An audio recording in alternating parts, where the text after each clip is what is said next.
सब लोग आ गए ना? अब कोई बाहर नहीं तुम लोगों के बैच पे, ठीक, कोई दिक्कत नहीं। यूरोप का राष्ट्रवाद होगा, क्या होगा? यूरोप का राष्ट्रवाद। राष्ट्रवाद के बारे में तो हम बताए थे, इतिहास है, 10th क्लास का स्टार्ट चालू हो गया है। और यूरोप का राष्ट्रवाद चैप्टर 10th क्लास में सब राष्ट्रवाद पढ़ना है, समझ में है ना? भारत का राष्ट्रवाद, यूरोप का राष्ट्रवाद, हो चिन मिन, ये सब चीन का राष्ट्रवाद हो गया, ठीक है, हिंद चीन का राष्ट्रवाद हो गया, समाजवाद और साम्यवाद हो गया दूसरा चैप्टर। तो सबसे ज्यादा जो क्वेश्चन पूछता है यूरोप के राष्ट्रवाद से पूछता है, किससे? और एक भारत के राष्ट्रवाद से पूछता है, समझ में आ गया ना?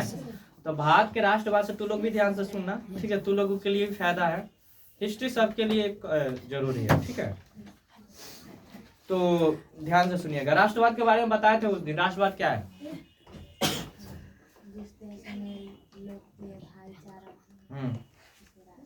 चलिए अपना भाषा में ठीक है, ताकि भाईचारा, लोकप्रियता, प्रेम और समाजवादी के बारे में हो। चलिए किताबी भाषा में क्या कहा जाता है? राष्ट्रवाद किसे कहते हैं किताबी भाषा में? ठीक है, पूछ देगा भाई राष्ट्रवाद क्या है, क्वेश्चन पूछेगा राष्ट्रवाद। सबसे पहले जानेंगे राष्ट्रवाद। यूरोप तो जानते हैं, एक कंट्री का नाम है यूरोप। राष्ट्रवाद क्या है?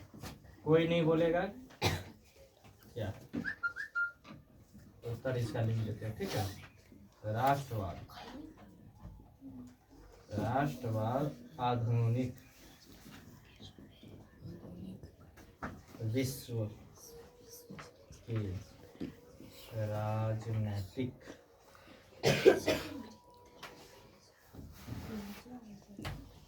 जागृति का प्रतिफल है। एक लाइन ये भी लिख सकते हैं, ठीक है, यह प्रतिफल है, यह एक, हम लिख देते हैं पहले, उसके बाद समझाएंगे। यह एक ऐसी भावना है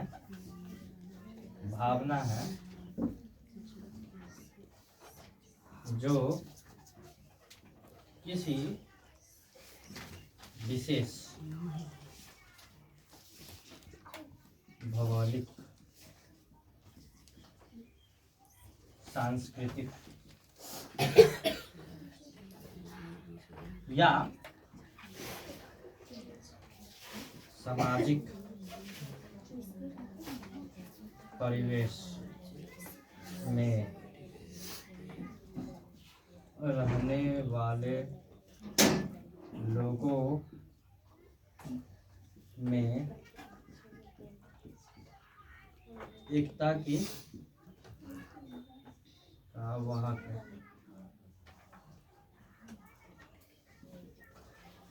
आठवां क्लास आया हुआ है सब? नहीं पिटाई होगा उन सबको। 8 बजे आएगा ना, देखिए इसको समझते हैं क्या, ठीक है। सबसे पहले जानेंगे कि राष्ट्रवाद क्या है, ठीक है। राष्ट्रवाद क्या है? देखो यहाँ पर एक शब्द आया था जागृति। क्या आया था? जागृति। जागृति क्या होता है? अपने अंदर जागरूकता। क्या होना चाहिए? जागरूकता। किसी भी चीज का अंदर आपको अंदर जागरूकता है, तभी राष्ट्रवाद के प्रति आप सोच सकते हैं। आप जागरूक है ये नहीं है, कहता है ना कि जागो ग्राहक जागो, नहीं है, जागो देश के लोग जागो। आपका क्या होता है? बहुत सारा अधिकार का हनन हो जाता है। क्या हो जाता है? अधिकारों का हनन, लोगों को मालूम ही नहीं रहता है। जागृत का मतलब जागृत कैसे होगा? आपके अंदर जागरूकता कैसे आएगा? शिक्षा के वजह से आएगा। किसके वजह से आएगा? जब आपके अंदर शिक्षा ही नहीं रहेगा तो जागरूक कैसे हो पाएगा? नहीं हो पाए। तो सबसे पहले जानेंगे कि राष्ट्रवाद क्या है। राष्ट्रवाद आधुनिक, हम लोग किस युग में? आधुनिक युग में। हम लोग क्वेश्चन पूछ सकता है ये भाई कौन से युग में है? तो आधुनिक युग में, ठीक है। आधुनिक युग में राष्ट्रवाद आधुनिक विश्व माने पूरा वर्ल्ड, पूरा वर्ल्ड। क्या होना चाहिए? मुख्य रूप से राजनीतिक जागृति, राजनीतिक रूप से सोच होना चाहिए सभी को। क्या होना चाहिए? राजनीतिक लोग, केवल नेता लोग नहीं, मुखिया लोगों के प्रति सोच नहीं होना चाहिए, सभी लोगों के प्रति सोच होना चाहिए कि हमारे प्रति काम कर रहा है कि नहीं कर रहा है, समाज में अच्छे से काम हो रहा है कि नहीं हो रहा है, समाज में एक दूसरे को सही तरीका से वो देख रहा है कि नहीं देख रहा है, समान दृष्टि दे रहा है कि नहीं दे रहा है। समझ रहे हैं कि नहीं? उसके बाद लिख रहा है कि भाई यह एक ऐसी भावना क्या? सभी के अंदर भावना होना चाहिए। क्या होना चाहिए? भावना। किसी के अंदर क्या होता है? भावना, क्रोध होता है। किसी के अंदर किसी प्रेम से बात करेगा, कोई क्रोध से बात करेगा। तो क्रोध से राष्ट्रवाद थोड़ी आगे बढ़ सकता है। राष्ट्रवाद तो भाई एक भावना है, क्या है? भावना है। एक प्रेम होना चाहिए, क्या होना चाहिए? प्रेम होना चाहिए। उसके बाद क्या? किसी भी विशेष भौगोलिक यानी कोई जगह, क्या सभी जगह, भारत में आप सभी जगह कहीं पर भी जाके बिजनेस कर सकते हैं, ठीक है। ये आपका संविधान अधिकार दिया हुआ है, कोई भी धर्म अपना सकते हैं। लेकिन हम अपने जो समाज में रहते हैं खुद अपने ही धर्म के लोगों को समान दृष्टि से नहीं देख पाते हैं। जैसे कि हिंदू धर्म में हो गया तो बहुत सारा कास्टिज्म बटा हुआ कि नहीं भाई? बचा हुआ उसमें समान दृष्टि। हम राष्ट्र श्रम विभाग जाति प्रथा हिंदी पढ़ाएंगे ना, तब अच्छा से उसमें हम बताएंगे जाति के बारे में, ठीक है। अभी यही जानेंगे कि भाई क्या है समाज में जो है हम लोग, क्या है तो सभी जो समाज में रहते हैं, जिस माहौल में रहते हैं, उसमें सभी लोगों को हमको क्या देना चाहिए? सम्मान देना चाहिए। क्या देना चाहिए? जिस जगह पर रहते हैं उस जगह पर सभी लोगों को क्या देना चाहिए? संस्कृति जो भी है, क्या है? संस्कृति। कोई किसी प्रकार का संस्कृति हो, हिंदू हो, मुस्लिम हो, कल्चर, ईसाई, बौद्ध, जो भी है, समझ आया कि नहीं? तो किसी प्रकार का संस्कृति उसको हमको सम्मान देना ही है। या सामाजिक, देखो यहाँ क्या है ना, सामाजिक। तो हम जो समाज में रहते हैं, परिवेश में रहने वाले लोग, यानी जो लोग रहते हैं उसको हम क्या कहते हैं? एकता में बांधे। क्या चीज में बांधना चाहिए? एकता में। एकता में रहेंगे तभी राष्ट्रवाद का निर्माण हो सकता है, राष्ट्रवाद ही कल आएगा। समझ रहे हैं कि नहीं है? तो भारत में क्या है, तो विभिन्न प्रकार के लोग रहते हैं। भारत में क्या है? विभिन्न धर्म के लोग रहते हैं कि नहीं रहते? हिंदू, मुस्लिम, सिख, ईसाई, सब क्या है? भाई भाई। तो और यहाँ पर क्या होता है? नेता लोग क्या करता है? धर्म के नाम पर अपना जगह बनाएगा। लेकिन यहाँ के लोग क्या होता है? आपस में ही मिलजुल के रहते हैं। क्या रहते हैं कि भाई नेता लोग का काम है लड़ाना। लेकिन हम लोग क्या आता है भाई, आप हिंदू है, आपके घर के बगल में मुस्लिम है, आपके घर में आग लग जाता है तो वही आता है बचाने की, नेता जाता है। नेता खत्म हो जाता है तब 4 दिन के बाद पहुंचता है। तो की होले माहौल पर पकड़ा जाएगा तो थूर थार देगा, उसको पिटा जाएगा, तो वो माहौल पर कभी नहीं जाता है, ठीक है ना। तो राष्ट्रवाद क्या है? तो राष्ट्रवाद याद कर लेंगे कि राष्ट्रवाद आधुनिक विश्व का क्या है? राजनीतिक जागृति है। इसमें भावना होना चाहिए, भौगोलिक रूप से सांस्कृतिक और सामाजिक रूप से समानताएं, और क्या होना चाहिए? एकता का भावना होना चाहिए, तभी राष्ट्रवाद होगा, ठीक है ना। समझ में है कि नहीं है? समझ में है? आगे बढ़े। राष्ट्रवाद की भावना का बीजारोपण यूरोप के पूर्ण जागरण के काल में हो चुका था। तो आपसे क्वेश्चन पूछेगा कि राष्ट्रवाद का जो भावना था, तो सबसे पहले जो इसका बीज किसी बीज जानते हैं ना कि धान कैसे होता है? उसका बीज पहले छिटा जाता है, उसके बाद धान होता है। उसी प्रकार अगर किसी के प्रति हम लोगों के अंदर जागरूकता कैसे आ गई? एक ही बार आ गया होगा? इसके धीरे धीरे आया होगा ना कहीं शुरुआत हुआ राष्ट्रवाद का, क्योंकि हम लोग गुलाम थे। किसका गुलाम थे? अंग्रेजों का गुलाम था ना। तो वहां से भाई कहीं ना कहीं से गांधी जी आए, बहुत सारे लोग आए जो पढ़े लिखे लोग थे, जो सोचते थे, भगत सिंह, डॉक्टर भीमराव अम्बेडकर, ये सब लोग आए, तब ना हमारे अंदर क्या राष्ट्रवाद, प्रेम, राष्ट्रवाद का भावना जागृत किए। क्या किए? राष्ट्रवाद के बारे में सोचने के लिए मजबूर किए, देश के लिए कि भाई देश सब कुछ है, यही ना। समझ में है कि जो देश के लिए सोचेगा वही राष्ट्रवाद है, जो अपने लिए सोचेगा वो राष्ट्रवाद नहीं, जो देश के लिए सोचेगा वो राष्ट्रवाद है। क्या समझे? देश के सभी देशवासियों के लिए समान दृष्टि से देखेंगे वो राष्ट्रवाद है, ठीक है। तो भाई सबसे पहले क्वेश्चन पूछेगा कि राष्ट्रवाद का जो बीजारोपण हुआ था किस देश से हुआ था? तो यूरोप से हुआ था। कहाँ से हुआ था? यूरोप से। क्वेश्चन पूछेगा यूरोप से हुआ था। कहाँ से हुआ था? यूरोप से। पेंसिल कहाँ है? पेंसिल यहाँ पर था। कैसे हुआ था? यूरोप से हुआ था। कहाँ से हुआ था? यूरोप से हुआ था। समझ में आया कि नहीं है? उसके बाद लिख रहा है कि परंतु 1789 ईस्वी की फ्रांसीसी क्रांति में यह उन्नत रूप से प्रकट हुई और 19वीं शताब्दी में यह क्वेश्चन ठीक है। आपसे उन्नत रूप से कहने का मतलब है कि बीजारोपण तो यूरोप में हो गया था, लेकिन सामने जो हुआ, सामने प्रकट उन्नत रूप से यानी पूर्ण रूप से कब आया? तो 1789 ईस्वी में आया था। कब आया था? तो आपसे क्वेश्चन ये भी पूछेगा कि भाई उन्नत रूप से राष्ट्रवाद का जो सामने आया था कब आया था? तो 1789 ईस्वी में आया था। कौन से क्रांति में था? फ्रांसीसी क्रांति में। फ्रांसीसी क्रांति में जो राष्ट्रवाद का जो भावना आया उन्नत रूप से उत्पन्न हुआ था 1789 से। आपसे क्वेश्चन पूछेगा फ्रांसीसी क्रांति की शुरुआत कब हुई थी? तो 1789। फ्रांसीसी क्रांति की शुरुआत कब हुई थी? तो 1789 में। फ्रांसीसी क्रांति की शुरुआत कब हुई थी? 1789 में, ठीक है। समझा कि नहीं है? आगे बढ़ते। 19वीं शताब्दी में यह उन्नत आक्रमण रूप से सामने आ गई और इसके कारण यथेष्ट थे। अब परिणाम में क्या गया, क्रांतिकारी आ गया। क्या आ गया, क्रांतिकारी। लोगों के अंदर क्या आ गया, जागरूकता आ गया। क्या आ गया, पहले वो मरल की तरह था, लेकिन अब लोगों के अंदर क्या आ गया, जागरूकता आ गया। क्या आ गया, जागरूकता आ गया, जिसके वजह से लोगों क्या हुए, अपने देश के प्रति, अपने राष्ट्र के प्रति, यूरोप के जो जितने भी लोग थे वो मरने मिटने के लिए तैयार थे। समझ में आ गया ना। धीरे धीरे आए, बीजारोपण तो यूरोप में हुआ, लेकिन जो फ्रांस से क्रांति हुई तब लोगों के अंदर ये सोच जागृत हुआ। क्या हुआ, सोच जागृत हुआ कि भाई अपने देश के लिए कुछ किया जाए। यूरोप के राष्ट्रीयता की भावना के विकास में फ्रांसीसी क्रांति की महत्वपूर्ण योगदान है। ठीक है, साथ में वहाँ नेपोलियन का आक्रमण का भी महत्वपूर्ण योगदान है। यूरोप के राष्ट्रवाद में किसका महत्वपूर्ण योगदान है, फ्रांसीसी क्रांति, नेपोलियन का महत्वपूर्ण आक्रमण, ये सब क्या था, महत्वपूर्ण था। अब कोई आपके गांव में, आप गांव में रह रहे, कोई आपके आक्रमण कर रहा है, क्या कर रहा है, इसी में से कोई जागरूकता होगा, उसको कोई रोकेगा कि नहीं रोकेगा, रोकेगा ना भाई, ऐसा ही है। तो भाई वहां पर ये सब देखने के बाद फ्रांसीसी क्रांति राजनीतिक अभिजात्य परिवेश में बाहर कर उसे अखबारों, सड़कों और सर्वसाधारण की वस्तु बना दी। यूरोप के कई राज्यों में नेपोलियन के अभियानों द्वारा नवयुग का संदेश पहुंचा। नवयुग का नकद, नवयुग आपसे क्वेश्चन पूछेगा, क्वेश्चन क्या, नवयुग का मतलब क्या हो गया, नवयुग, युग, युवक नहीं भाई, युग, युग, युग कहने का मतलब है नया युग। नवयुग का मतलब नया, अभी आधुनिक हो गया, तो आने वाला युग, उसी को नवयुग बोलते हैं। क्या बोलते हैं, प्राचीन युग से हम लोग आधुनिक युग में है। ठीक है ना, मध्यकाल युग बहुत सारा है, हिस्ट्री में पढ़ना है, पैटर्न बाय इंटर में जाइएगा तो हिस्ट्री को अच्छा से बताया जाता है, इंटर बी जो भी है। अभी जो जितना आपको जरूरी है उतना हम आपको देंगे, क्योंकि हमको एग्जाम पास करना है, प्रोफेसर नहीं बनना है। ठीक है ना, प्रोफेसर बनेंगे, लेकिन पहले अच्छा से रिजल्ट तो लाएंगे तब ना। ठीक है, पहले से रिजल्ट लाएंगे तब ना करेंगे काम। आगे बढ़ते हैं। तो भाई ये सब चीज था। देखो यूरोप के राष्ट्रवाद में महत्वपूर्ण भूमिका किसका थी, तो फ्रांसीसी क्रांति, नेपोलियन का आक्रमण, ये सब जो था लोगों के अंदर देखकर क्या हुआ, जागरूकता उत्पन्न कर दिया। और वहाँ के जो लोग थे अखबारों पर, सड़कों पर, टेलीविजन के माध्यम से राष्ट्रवाद के बारे में बताने लगे, माइक लेकर बताने लगे, लोगों के अंदर जागरूकता फैलाने लगे।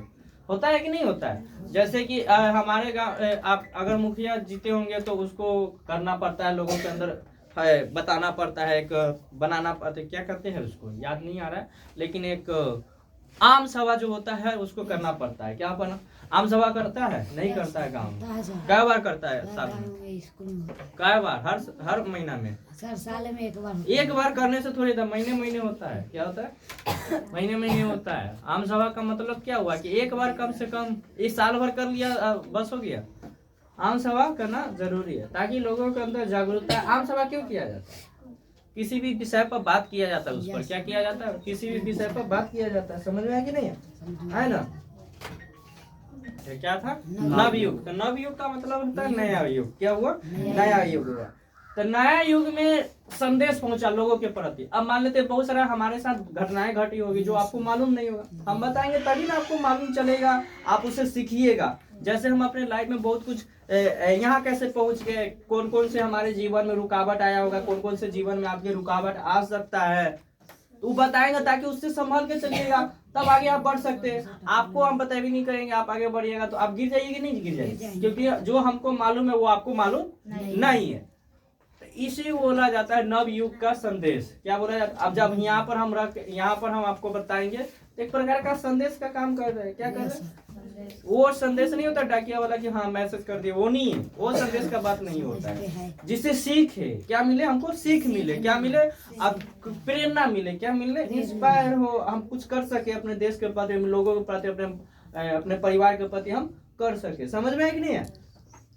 तो ये नव युग का जो आरंभ हुआ कैसे हुआ, नेपोलियन आक्रमण, राष्ट्रवाद, बहुत सारा लोग क्या किए इसमें भूमिका निभाए थे। ठीक है, आगे बढ़ते। नेपोलियन ने जर्मनी और इटली के राज्य को भौगोलिक नाम में परिवर्तन से बाहर कर वास्तविक और राजनीतिक रूपरेखा प्रदान किया था। आपसे क्वेश्चन यहाँ पर यह पूछेगा कि बताइए कौन सा ऐसा व्यक्ति था जो जर्मनी और इटली के राज्य को राजनीतिक परिवेश से बाहर कर, समझ आया कि नहीं है, अब वास्तविक एवं राजनीतिक रूप दिया। नेपोलियन ने दिया था। क्या दिया था? ऐसे क्वेश्चन पूछ सकता है। क्वेश्चन ये पूछेगा जर्मनी और इटली को राजनीतिक परिवेश से बाहर कौन किया था? नेपोलियन किया था। समझ में? और रूपरेखा कौन प्रदान किया? तो नेपोलियन ने किया। आपको क्वेश्चन हिस्ट्री में देखिए ट्रिकी तरीका से नहीं समझना होगा, लेक्चर ध्यान से सुनिएगा तो आपको याद हो जाएगा। ठीक है, समझ आया कि नहीं समझ में आया तो लोगों को समझ में आ गया? आगे बढ़ते हैं। जिससे इटली और जर्मनी का एकीकरण का मार्ग क्या हो गया? प्रस्तुत हो गया। क्या हो गया? प्रस्तुत करने का मतलब है आपसे क्वेश्चन ये भी पूछेगा कि भाई इटली और जर्मनी का मार्ग प्रस्तुत किसने किया था? तो नेपोलियन ने किया था। मार्ग किसने तैयार किया? तो नेपोलियन ने किया था। क्वेश्चन ऐसे भी पूछ सकता है इटली और जर्मनी के एकीकरण का मार्ग किसने प्रस्तुत किया? Very very important. किसने प्रस्तुत किया था इटली और जर्मनी का मार्ग प्रस्तुत? तो नेपोलियन ने किया। एकीकरण का मतलब है कि अलग अलग था अब एक हो रहा है। क्या हो रहा है? यही तो राष्ट्रवाद है ना भाई। राष्ट्रवाद का मतलब क्या हुआ? एकता। राष्ट्रवाद का मतलब क्या हुआ? ये लिखा हुआ है ना, राष्ट्रवाद का मतलब एकता की अलग अलग करना, भाईचारा को बनाना, भाईचारा को। इसीलिए तो मोदी जी जाते हैं अलग अलग कंट्री में दोस्ती करके आ जाते हैं, तो भाईचारा बढ़ रहा है ना। यही तो राष्ट्रवाद का मतलब है ना, प्रेम का मतलब है ना। समझ आया ना? आगे बढ़ते हैं। तो इटली और जर्मनी के एकीकरण का मार्ग किसने प्रस्तुत किया? नेपोलियन ने। यूरोप का राष्ट्रवाद का पूर्ण जागरण कब हुआ था? 1789 ईस्वी में। फ्रांसीसी क्रांति कब हुई थी? 1789 ईस्वी में हुआ था। आप लोग तो है ये कि गड़बड़ा गए। ठीक है, बीजारोपण यूरोप में हुआ था, लेकिन क्रांति की शुरुआत यूरोप के राष्ट्रवाद का शुरुआत 1789 ईस्वी में हुआ था। फ्रांसीसी क्रांति 1789 ईस्वी में हुआ था। ठीक है कि नहीं है? तब लोगों के अंदर क्या आया था? जागरूकता आया था। क्वेश्चन देखो, हम यहाँ से उधर तो आप तनका सा नहीं गड़बड़ा के क्वेश्चन को याद रखना जरूरी है। ठीक है ना? समझ आया? आगे बढ़ते हैं। दूसरी तरफ नेपोलियन की नीति के कारण फ्रांसीसी प्रभुत्व आधिपत्य के विरुद्ध यूरोप के देशभक्ति विक्षोभ भी जगा। नेपोलियन के पतन के बाद यूरोप की विजयी शक्ति देखो, ऑस्ट्रेलिया की राजधानी वियना में 1815 में एकत्रित हुई। क्या हुई? पतन का मतलब क्या हुआ? समाप्त होना। पतन का मतलब समाप्त होना। पतन का मतलब क्या हुआ? समाप्त होना। तो भाई जब नेपोलियन का पतन हो गया तो ऑस्ट्रेलिया का राजधानी किसको बनाया गया? वियना को बनाया गया था। किसको बनाया गया था? वियना को बनाया था। कब बनाया गया था? तो 1815 ईस्वी में। 1815 ईस्वी में यूरोप विजयी शक्ति ऑस्ट्रेलिया की राजधानी वियना को 1815 ईस्वी में बनाया गया था, जिनका उद्देश्य यूरोप में पुनः उसी व्यवस्था को स्थापित करना था जिसे नेपोलियन के युद्ध और विजय के अस्त व्यस्त कर दिया था। क्या कर दिया था? माने कि जो लोग थे ना वो पुराने सोच के थे और वही फिर करना चाहते थे। क्या करना चाहते थे? नए सोच के लोग। क्या होता है, हम अगर बोलेंगे कि भाई ऐसे होगा, बुजुर्ग लोग बोलेंगे, बुजुर्ग लोग बोलेगा ऐसे होगा अपने तरीका से। क्या बोलेगा? पटेगा नहीं पटेगा तो ये लड़का हीरो बनेगा, वो डिस्टेंस हो जाता है। उसी प्रकार के यूरोप में क्या होता था, लोगों का जो सोच था मिलता जुलता नहीं था और वो क्या हो गया? अस्त हो गया। ठीक है, आज के लिए इतना ही रहने देते, कल हम लोग पढ़ेंगे। ठीक है, कल पढ़ेंगे अगला पेज।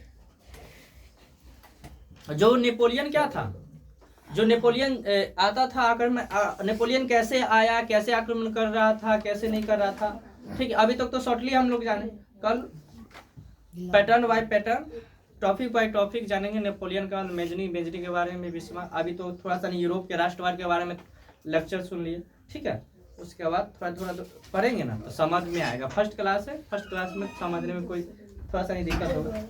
आपसे क्वेश्चन इसमें क्या पूछेगा? तो यूरोप के राष्ट्रवाद में सबसे फर्स्ट क्वेश्चन क्या है? राष्ट्रवाद क्या है? तो राष्ट्रवाद क्या है? राष्ट्रवाद आधुनिक विश्व की राजनीतिक जागृति का प्रतिफल है। यह एक ऐसी भावना है जो किसी विशेष भौगोलिक, सांस्कृतिक या सामाजिक परिवेश में रहने वाले लोगों के अंदर क्या करती है? एकता का भावना जागरूकता करता है। और इस चैप्टर से क्वेश्चन क्या पूछेगा कि भाई राष्ट्रवाद का बीजारोपण सबसे पहले किस देश में हुआ था? तो यूरोप में हुआ था।